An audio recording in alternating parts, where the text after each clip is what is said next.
जय श्री राम बच्चों। Class 12 chemistry chapter 2 electrochemistry में लास्ट क्लास में मैंने तुम्हें इफेक्ट ऑफ डाइल्यूशन समझाया था। अगर मैं किसी इलेक्ट्रोलिटिक सेल में डाइल्यूशन करता हूं तो उससे क्या इफेक्ट पड़ता है उसके कंडक्टेंस पे, कंडक्टिविटी पे, मोलर कंडक्टिविटी पे और इक्विवेलेंट कंडक्टिविटी पर। हाँ या ना, ये हम पढ़ चुके हैं। कोई मुझे बताएगा कंडक्टिविटी पर क्या इफेक्ट पड़ा था, कंडक्टेंस पर क्या इफेक्ट पड़ा था? ओवरऑल कंडक्टेंस इंक्रीज हो गई थी for both strong and weak electrolyte. याद है कि भूल गए? कंडक्टिविटी डिक्रीज हो गई थी, मोलर कंडक्टिविटी और इक्विवेलेंट कंडक्टिविटी ओवरऑल इंक्रीज हो गए थे। हाँ या ना? तो उसके बाद अब आगे चलते हैं बच्चों। जैसे मान के चलो हमारे पास कोई इलेक्ट्रोलाइट है जिसका मैं डाइल्यूशन कर रहा हूँ। मैंने तुम्हें बताया था मोलर कंडक्टिविटी दो चीजों पे डिपेंड कर रही थी, वॉल्यूम पे भी और कंडक्टिविटी पर भी। क्योंकि मोलर कंडक्टिविटी का फॉर्मूला क्या था, याद है? इसका फॉर्मूला था कापा इंटू 1000/m। अगर आप वॉल्यूम बढ़ाओगे तो मोलैरिटी घटेगी, मोलैरिटी घटेगी तो ये इंक्रीज होगा। हाँ या ना? और बच्चों वॉल्यूम बढ़ाओगे तो उससे कंडक्टिविटी घटेगी, कंडक्टिविटी घटेगी तो ये घटेगा।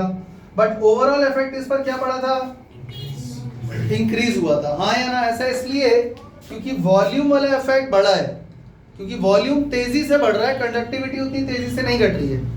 और वॉल्यूम तेजी से बढ़ेगा तो तेजी से मोलैरिटी घटेगी, और मोलैरिटी ज्यादा तेजी से घटेगी तो मोलर कंडक्टिविटी तेजी से बढ़ेगी, क्योंकि इनवर्सली प्रोपोर्शनल है। हाँ या ना? ये चीजें पता कैसे चलती हैं, कौन बताता है? ये चीजें हमें कैसे पता चलती हैं? इसके लिए एक्चुअली जाकर के लैब में एक्सपेरिमेंट करना पड़ता है। मेरी बात समझ में आ गई?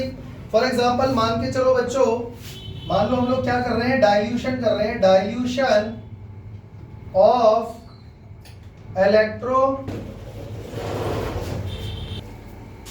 Dilution of electrolytic cell.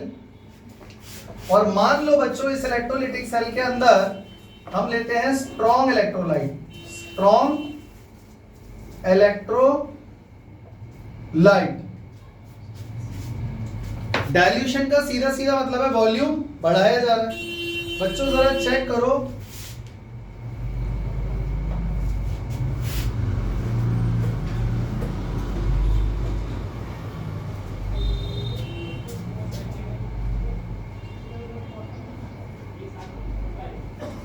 Alpha पर क्या इफेक्ट पड़ेगा अगर मैं करता हूं डाइल्यूशन।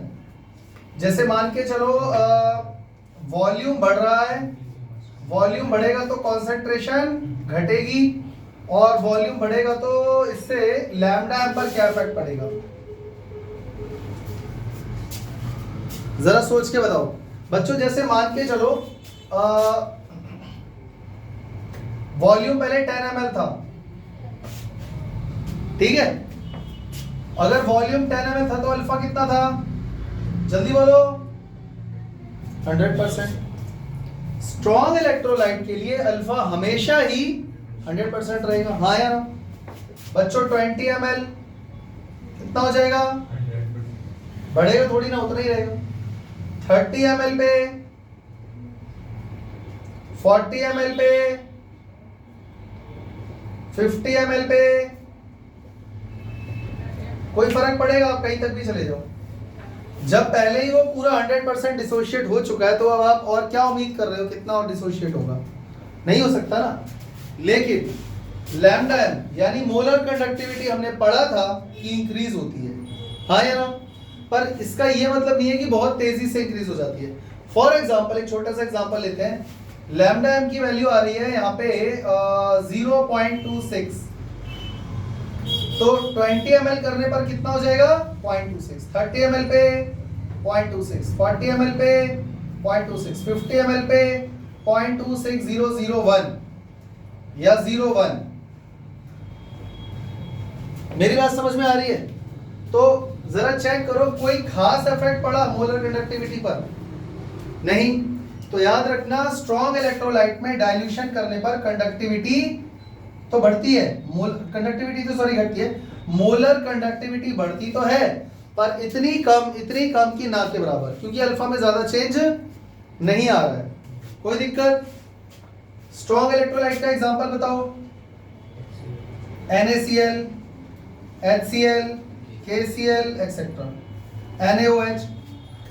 ठीक है, इसमें बच्चों काम करता है Onsager equation, Debye Hückel Onsager equation.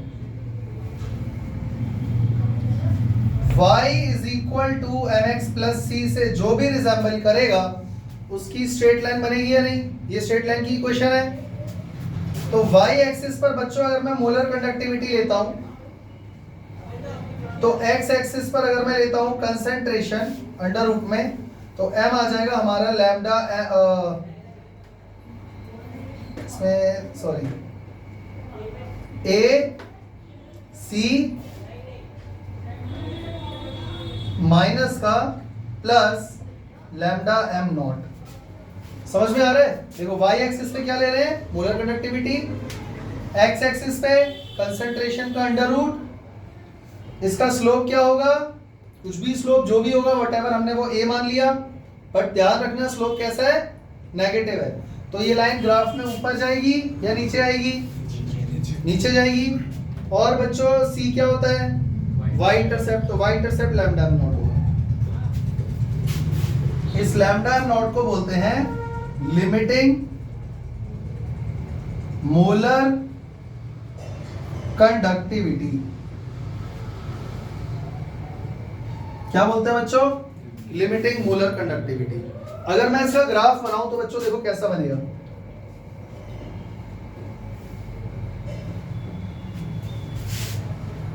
x axis, y axis, origin. x axis पर हम क्या ले रहे हैं बच्चों? कंसंट्रेशन। x एक्सिस पर लैम्डा m। समझ में आ रहा है? तो इसका ग्राफ कैसा बनता है? Almost straight line. कैसा बनता है? Almost straight line. पर अगर तुम इसको ठीक से देखोगे तो ये थोड़ा सा नीचे जा रही है, बहुत कम, ना के बराबर नीचे जा रही है। जरा चेक करो। अब क्योंकि तुम्हें नजर नहीं आ रहा है इसलिए मुझे थोड़ा सा नीचे बनानी पड़ रही है। समझ में आ गया? अब तो दिख रहा होगा ये नीचे की तरफ जा रही है, तो इसका स्लोप कैसा हुआ? तो इसीलिए इसका स्लोप यानी a की वैल्यू माइनस होती है। समझ गए बच्चों? जरा चेक करो, अगर मैं इस साइड जाता हूं, लेफ्ट साइड, तो कंसंट्रेशन क्या हो जाएगी? कम। अगर मैं लेफ्ट साइड जाऊंगा तो कंसंट्रेशन कम होती जाएगी और कंडक्टिविटी बढ़ती जाएगी। तो कंडक्टिविटी बढ़ते बढ़ते बढ़ते बढ़ते, अगर ये स्ट्रेट लाइन है तो पक्का ये कहीं ना कहीं y एक्सिस को काटेगा, और जिस पॉइंट पे ये y एक्सिस को काटेगा वही होगा lambda m not. Lambda m molar conductivity, lambda m not limiting molar conductivity. और जितने भी स्ट्रॉन्ग इलेक्ट्रोलाइट है वो सभी इस इक्वेशन को फॉलो करते हैं, सभी इस इक्वेशन को फॉलो करते हैं, चाहे वो HCl हो,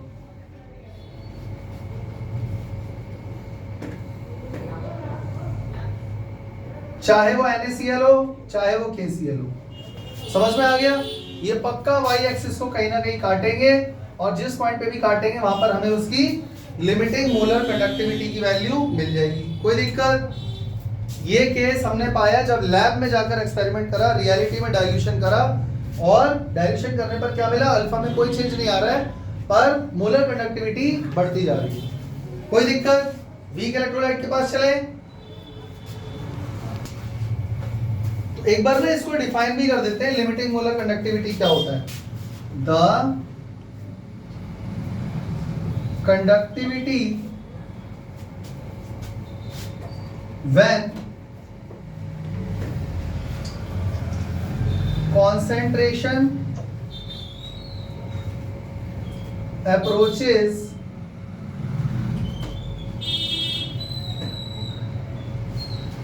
to zero is called limiting molar conductivity। It is denoted by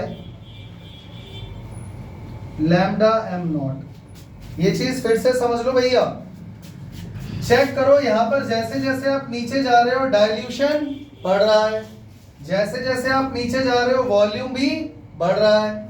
बच्चों वॉल्यूम बढ़ेगा तो कॉन्सेंट्रेशन तो कम हो जाएगी ना। आप खुद सोचो, आप 1 चम्मच चीनी 1 गिलास में मिला रहे हो और वॉल्यूम फिर बाद में पानी का बढ़ाए जा रहे हो बढ़ाए जा रहे हो, एक टंकी भर के 1000 लीटर पानी हो गया है। अब उसमें 1 चम्मच चीनी का कोई स्वाद लगेगा? मीठा रहेगा वो?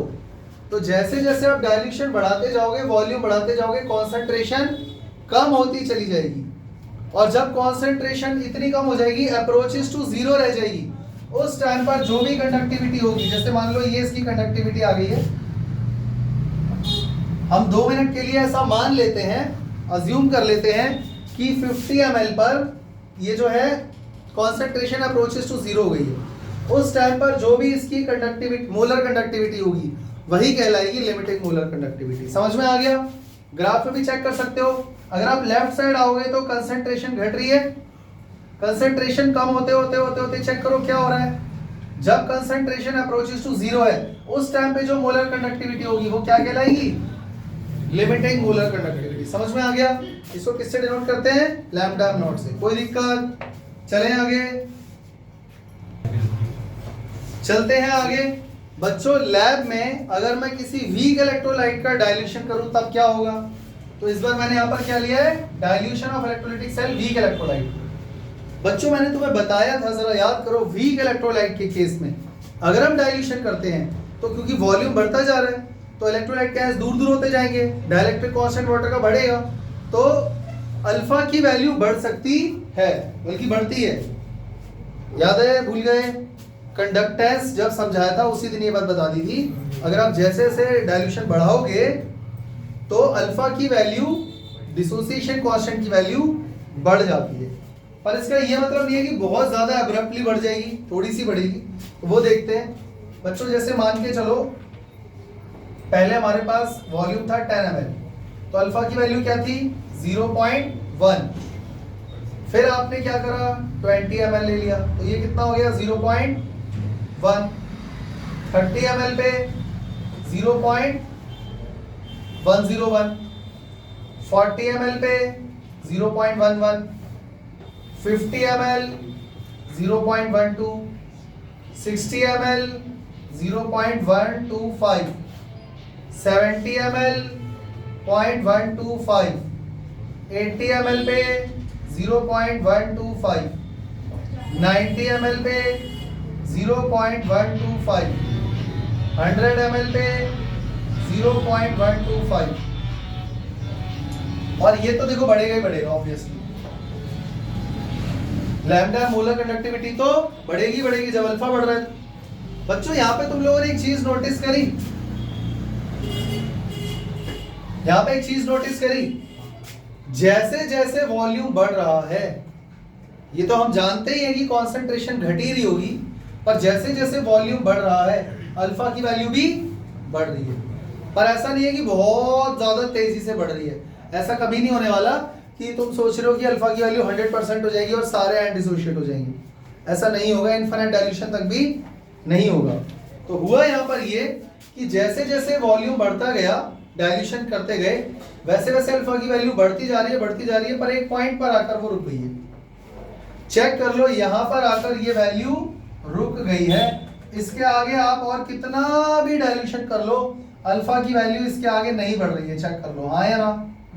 तो ये क्या हो गया बच्चों? Lambda m not. मैंने बताया था ना, लैम्डा एम नॉट क्या होता है? The molar conductivity at infinite dilution, या फिर ये कहो कि molar conductivity when the concentration approaches to zero is called the limiting molar conductivity. तो इसके आगे तो अल्फा की वैल्यू बढ़ ही नहीं रही, तो ये बन गया तुम्हारा lambda m not, limiting molar conductivity for this weak electrolyte, जो भी आपने यहां पर लिया। समझ में आ रहा है बच्चों? यहां पर जो ग्राफ बनता है ना, वो कुछ ऐसा बनता है। देखो, आप कंसंट्रेशन जैसे जैसे कम करते जाओगे ना, इसका ग्राफ ऐसा जाएगा। समझ में आ गया बच्चों मुझे ये बताओ, क्या ये स्ट्रेट लाइन है? मान लेते हैं ये है CH3COOH, कोई भी इलेक्ट्रोलाइट मैंने यहां पर लिख दिया। क्या ये स्ट्रेट लाइन है? क्या ये ऑन-सैगर इक्वेशन को फॉलो करेगा? यानी कि weak electrolytes do not obey Onsager equation, क्योंकि स्ट्रेट लाइन नहीं आ रही है। तो थ्योरेटिकली तो आपको वैल्यू मिल जाएगी लैम्डा एम नॉट की, लेकिन ग्राफिकली आप लैम्डा एम नॉट कभी ढूंढ पाओगे? बताओ। लैब में आपको एक्चुअली जाना पड़ेगा और वहां जाके इसकी डायल्यूशन करनी पड़ेगी, पता नहीं कहां तक, किस लेवल तक, तब जाकर आपको मिलेगी ये वैल्यू। मेरी बात समझ में आ रही है? और वैसे भी मैंने गलत लिख दिया, सॉरी, ये वैल्यू यहां पे तो मिलेगी ही नहीं। ये वैल्यू, ये तो यहां पर जो वैल्यू आएगी वो मानी जाएगी ना लैम्डा एम नॉट की। लैम्डा एम के अंदर मिलेगी ना लैम्डा एम नॉट। ये तो अल्फा है, ये है ही नहीं अल्फा, ये तो अल्फा है, ये लैम्डा एम नॉट नहीं है। लैम्डा एम नॉट तो यहां मिलेगा ना। तो मुझे ये बताओ बच्चों, क्या हर बच्चा या हर इंसान बार बार लैब में जाके डायल्यूशन करेगा? नहीं। तो ग्राफ से वैल्यू मिल जाएगी? नहीं। ग्राफ से जरा चेक करो, ये y एक्सिस को काट ही नहीं रहा, तो लैम्डा एम नॉट यहाँ पे रहेगा ही नहीं, पता नहीं ऊपर कहाँ जाके आएगा। तो यहाँ पर एक प्रॉब्लम क्रिएट हो गई है कि हम लोग लिमिटिंग मोलर कंडक्टिविटी की वैल्यू ग्राफिकली या थ्योरेटिकली किसी इक्वेशन से या ग्राफ से फाइंड नहीं कर सकते। समझ में आ गया? तो इसकी समस्या को सुलझाने के लिए एक नया कॉन्सेप्ट हमारे पास, एक लॉ है, कोलराउश लॉ। समझ में आया? कोलराउश लॉ हम लोगों को याद करना है और समझना। अगला टॉपिक हमारा वही है कि वीक देखो, स्ट्रॉन्ग इलेक्ट्रोलाइट में कोई दिक्कत नहीं है, वहां तो ऑन-सैगर इक्वेशन लगी जाएगी। वीक इलेक्ट्रोलाइट में प्रॉब्लम ये आती है कि इसमें लैम्डा एम नॉट यानी कि लिमिटिंग मोलर कंडक्टिविटी हम फाइंड नहीं कर पाते, ना ग्राफिकली ना थ्योरेटिकली और ना ऑन-सैगर इक्वेशन लगी। तो उसके लिए हम क्या करेंगे? कोलराउश लॉ लगाएंगे। तो वीक इलेक्ट्रोलाइट का जो लिमिटिंग मोलर कंडक्टिविटी है वो हम डायरेक्टली फाइंड नहीं कर सकते। उसके लिए जो सॉल्यूशन है वो है Kohlrausch law of independent migration of ions. Kohlrausch law of independent migration of ions. अब ये जो लॉ है ये सिर्फ वीक इलेक्ट्रोलाइट के लिए नहीं है, ये स्ट्रॉन्ग और वीक दोनों इलेक्ट्रोलाइट के लिए काम करता है। ये सॉल्यूशन का, ये इस प्रॉब्लम का सॉल्यूशन है। It is applicable for both strong and weak electrolyte, पहली बात। और ये बोलता क्या है? It states that limiting molar conductivity of any electrolyte, किसी भी इलेक्ट्रोलाइट की लिमिटिंग मोलर कंडक्टिविटी को कैसे एक्सप्रेस कर सकते हैं? Can be expressed as the sum of limiting molar ionic conductivities of the cation and anion. नहीं आया ना समझ में? आप ऐसे समझ लो कि इसने ये बोला limiting molar conductivity of any electrolyte. मान लो मुझे लैम्डा नॉट फाइंड करना है, लैम्डा नॉट किसका? किसी भी इलेक्ट्रोलाइट का। तो ये इसने क्या बोला? This will be equal to limiting molar conductivity of cation plus limiting molar conductivity of anion. खत्म। ये जो मैंने यहां पर स्टेटमेंट लिखा है इसी को वर्ड्स में ऐसे लिखेंगे और यही है कोलराउश लॉ। अगर ये भी समझ में नहीं आ रहा है तो बच्चों इधर देखो, मान लो आपको लैम्डा नॉट फाइंड करना है HCl का। HCl हालांकि एक स्ट्रॉन्ग इलेक्ट्रोलाइट है, और मान लो अगर वीक रहा होता तब भी यही करना होता, तो आप क्या करोगे? Lambda m not of H plus ion plus lambda m not of Cl minus ion. अब आ गया समझ में? यानी जो भी इलेक्ट्रोलाइट है उसके टूटने पर जो आयंस बनते हैं, खाली उन आयंस का लिमिटिंग मोलर कंडक्टिविटी भी अगर आपको पता है तो भी आप उस इलेक्ट्रोलाइट की लिमिटिंग मोलर कंडक्टिविटी फाइंड कर सकते हो, कोई दिक्कत? और इसको सही तरीके से ऐसे लिखना चाहिए बच्चों, इसको सही तरीके से ऐसे लिखा जाता है, lambda m not of any electrolyte is equal to nu plus lambda m not of cation plus nu minus lambda m not of anion. यहां पर बच्चों ये V प्लस और ये V माइनस क्या है? ये है number of cation and anion.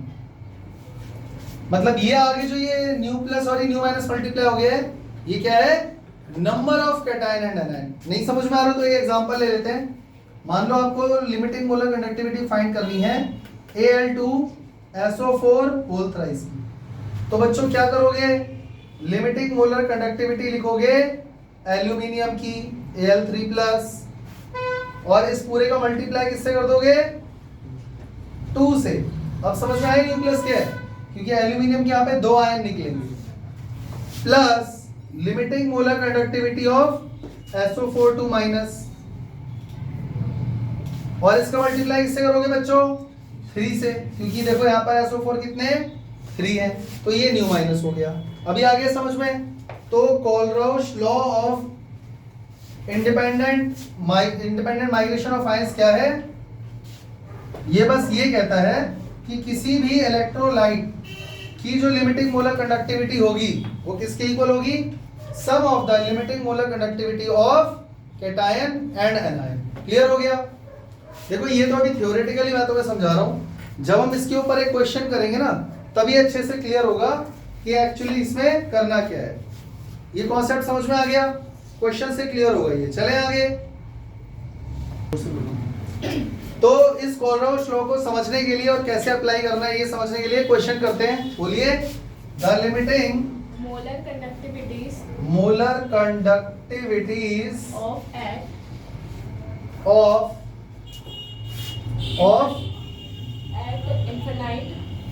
at infinite dilution for sodium acetate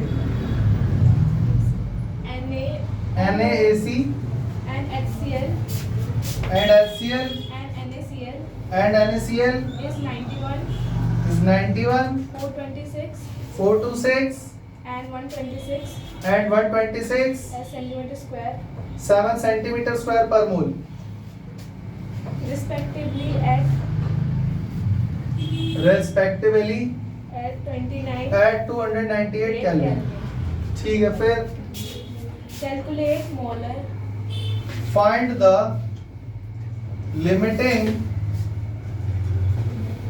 molar conductivity of acetic acid of acetic acid at infinite dilution। और कुछ है? इतना ही है। अब बच्चों ध्यान से देखना है इस क्वेश्चन को, बहुत ही इंपॉर्टेंट क्वेश्चन है। कोई भी किताब खोल लो आपको ये क्वेश्चन जरूर मिलेगा। समझ में आ गया? और अगर ये क्वेश्चन आपने कर लिया तो आपको काफी हद तक समझ में आ जाएगा कैसे अप्लाई करना है कोलरोश लॉ। क्वेश्चन में हमें लिमिटिंग मोलर कंडक्टिविटी दी हुई है किस किस की? Sodium acetate, HCl and NaCl। बच्चों ये तीनों ही स्ट्रॉन्ग इलेक्ट्रोलाइट है, इसको छोड़ के ये बहुत स्ट्रॉन्ग भी नहीं है बहुत वीक भी नहीं है, पर वैल्यू दी हुई है तो अच्छा ही है। इसकी लिमिटिंग मोलर कंडक्टिविटी हमें दी हुई है 91, 426 एंड 126। कह रहा है कि लिमिटिंग मोलर कंडक्टिविटी यानी लैम्डा एम नॉट फाइंड करना है किसका? एसिटिक एसिड का, जो कि एक वीक इलेक्ट्रोलाइट है। हाँ या ना? कैसे करोगे? कोलरोश लॉ लगा के करोगे। बच्चों देखो हमें लैम्डा एम नॉट किसका दिया हुआ है? Sodium acetate. सोडियम एसिटेट जानते हो? CH3COONA। समझ में आ रहा है? तो इसका मतलब अगर CH3COONA का लिमिटिंग मोलर कंडक्टिविटी दिया हुआ है, इसका मतलब ये हुआ कि पहले ये सोचो ये इसके दो आयंस क्या क्या होंगे? Lambda m not CH3COO minus, हाँ या ना? Plus lambda m not of Na plus, हाँ या ना? बात समझ में आ गई? कोलरोश लॉ ने यही बोला था ना, किसी भी इलेक्ट्रोलाइट को आप कैटायन और एनायन के मोलर कंडक्टिविटी के सम के फॉर्म में लिख सकते हो। अच्छा, इसको इरेज कर देते हैं। बच्चों इसकी वैल्यू कितनी दी हुई है? 91। ये हो गई हमारी इक्वेशन नंबर 1। कोई दिक्कत? इसके बाद बच्चों दूसरा क्या है, HCl, यानी कि lambda m not of HCl will be equal to lambda m not of H plus lambda m not of Cl minus. इसकी वैल्यू कितनी दी हुई है, 426, सेकंड इक्वेशन। और बच्चों लैम्डा m नॉट किसका दिया हुआ है, NaCl का, NaCl which is equal to lambda m naught of Na plus lambda m naught of Cl minus, जो कि कितना है 126। यहां तक कोई दिक्कत? बच्चों हमें किसका फाइंड करना है जरा चेक करो, हमें फाइंड करना है lambda m not of CH3COOH का। हाँ या ना, हाँ या ना, इसका फाइंड करना है, जबकि ये डाटा हमको दिया हुआ है। समझ में आ गया? बच्चों जरा चेक करो, अगर मैं फर्स्ट इक्वेशन लिख देता हूं, फर्स्ट इक्वेशन के अंदर कौन कौन आ गया, पहले ये सोचो CH3COOH में जो दो आयन मिलेंगे वो क्या होंगे, CH3COO माइनस और H प्लस। ये दोनों मुझे चाहिए, ये दोनों मुझे यहाँ पे लाने हैं। तो चेक करो, अगर मैं फर्स्ट इक्वेशन लिख देता हूँ, फर्स्ट इक्वेशन में ये आ जाएगा जो मुझे चाहिए, हाँ या ना, और Na प्लस भी आ जाएगा, पर Na प्लस तो मुझे नहीं चाहिए। याद रखना फर्स्ट इक्वेशन का मतलब है ये पूरा आ गया, जिसमें से ये मेरे काम का है, ये मेरे काम का नहीं है। अब इसको हटाने के लिए मैं क्या करूंगा बच्चों, थर्ड इक्वेशन को माइनस कर दूंगा, हाँ या ना।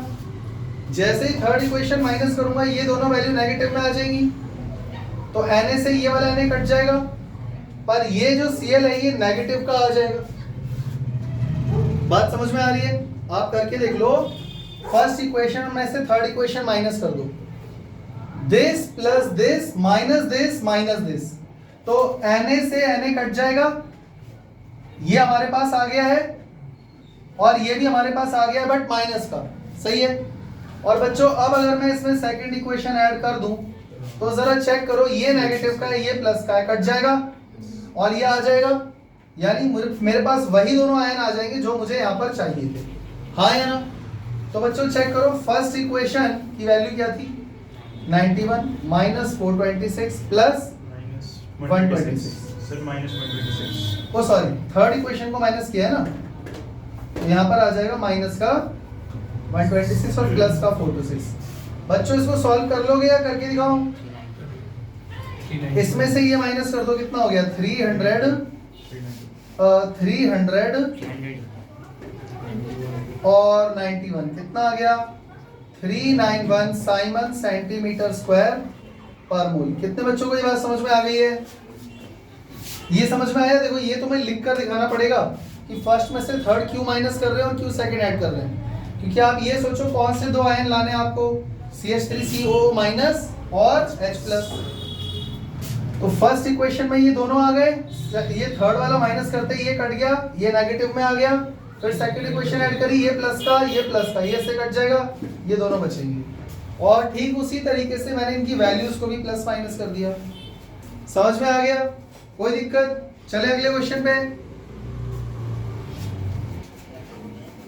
इसके बाद बच्चों कोलराउश लॉ के ऊपर मैंने दो क्वेश्चन बोर्ड पे लिखे हुए हैं, एज अ होमवर्क ये आपको करने हैं, आंसर मुझे कमेंट में चाहिए। समझ में आ गया? ऊपर वाला क्वेश्चन तो बहुत ही आसान है, इस क्वेश्चन में 3 इक्वेशन बनेगी और बिल्कुल वैसे ही सॉल्व करना है जैसे मैंने भी लास्ट क्वेश्चन किया था। समझ गए? कर लोगे?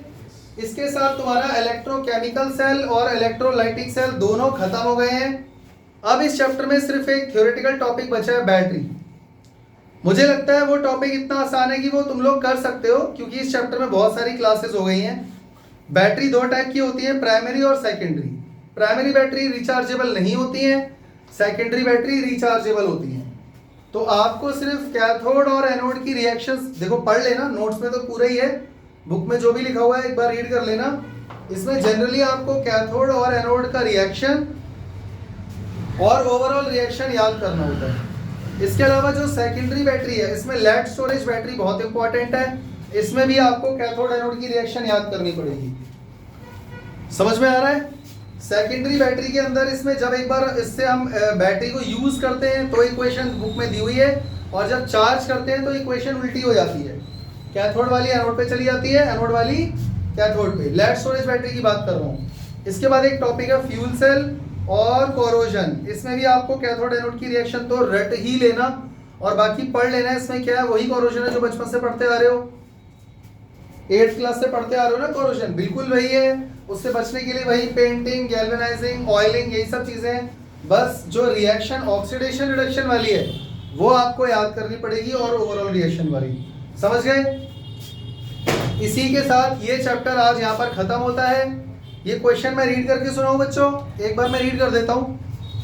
The limiting molar conductivities at infinite dilution for Mg2+ is 106 and lambda naught for Cl is 76 Simon centimeter square per mole.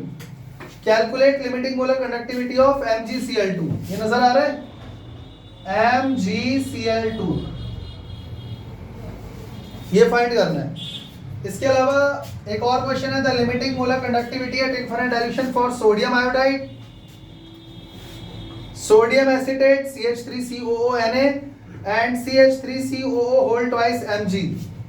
इन तीनों की वैल्यू है 126, 91 एंड 188। और आपसे किसकी लिमिटिंग मोलर कंडक्टिविटी पूछी हुई है, MgI2 की, MgI2 की। समझ में आ गया। तो इसी के साथ मेरी तरफ से चैप्टर खत्म। मिलते हैं नई क्लास और नए चैप्टर के साथ, तब तक के लिए जय हिंद, जय श्री राम।